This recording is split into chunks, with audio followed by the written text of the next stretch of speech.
I'm at work. There's not a whole lot going on, so I figured I'd run out here and record a quick video. The Hedge Knight, Sworn Sword, and the Mystery Knight, the Dunk and Egg books or novellas. It's not something that I really thought that I would read. I mean, I still slowly started to become more interested in them over time, and I finally just decided, I got to read something. I got to find something, so I decided to get this one. I got the Knight of the Seven Kingdoms, the book that comprises all three of them, and I read that first one, the Hedge Knight. I rated it a 9.5 out of 10. I really enjoyed it. Definitely worth a read, especially if you're an asswife fan, Game of Thrones fan. It wasn't what I was expecting. Well, it was kind of what I was expecting and not what I was expecting at the same time.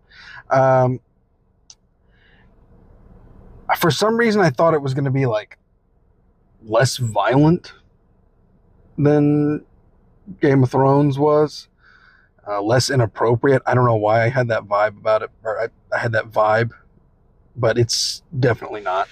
It's definitely got its share of violence. It's a great story. I understand now what people have meant when they've described this series as being George's a more traditional fantasy, I guess, or George's take on traditional fantasy. I definitely get that it's very much the kinds of stories that you would expect someone in this world to tell about, a brave knight going off and doing this and going off and doing that, and these great tales of heroism and unlikely circumstances. Is really good, though. Definitely worth a read. Yeah, Duncan. I mean, he literally came from nothing. I didn't know that. I knew about Dunk and Egg through just, osmosis of watching a bunch of Game of Thrones YouTubers talking about the world and the lore and stuff.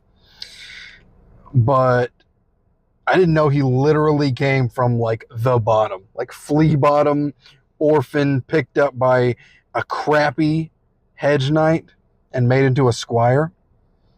And he wasn't really knighted.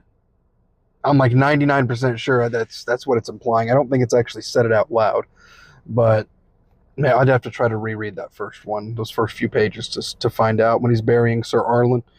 But yeah, I'm pretty sure he wasn't actually knighted. He just pretended, which is just very much like a Knight's Tale, which I love. A Knight's Tale. That's what that first book is, the Hedge Knight. It's basically like a Knight's Tale, which is awesome. I thought Dunk was going to just immediately kick ass and do some crazy stuff. He didn't. He really struggled in that first and only fight or first and only battle that we saw him have with the actual armor, the trial by 7. And it was against a guy that he said was only fighting against old men and no true knight. So it's a good thing he didn't go up against anyone legit. But I really loved it. Outstanding book. I immediately read the second one, which I just finished a little bit ago. I'm probably going to record the video for that one as well. Definitely worth it. And now it kind of makes me sad. I almost, at least at the point of the story that I'm in, I almost prefer Dunk and Egg to the main series. It's really good. I'm not sure how many people have that take, but I definitely think I prefer it more. It's so charming. Everything about it is really charming. It's great. I don't know. I think I'm going to read the sample chapters that we've gotten for Song of Ice and Fire after I finish with this, or I'll just go back in and start my reread of Game of Thrones. I think I kind of technically started. I read like the first 3 chapters, I think. But to do an actual like legitimate reread, I think I might start on that, which will take a while, but I will count that towards additional books instead of actual rereads because I haven't read them in like 15 years almost now. So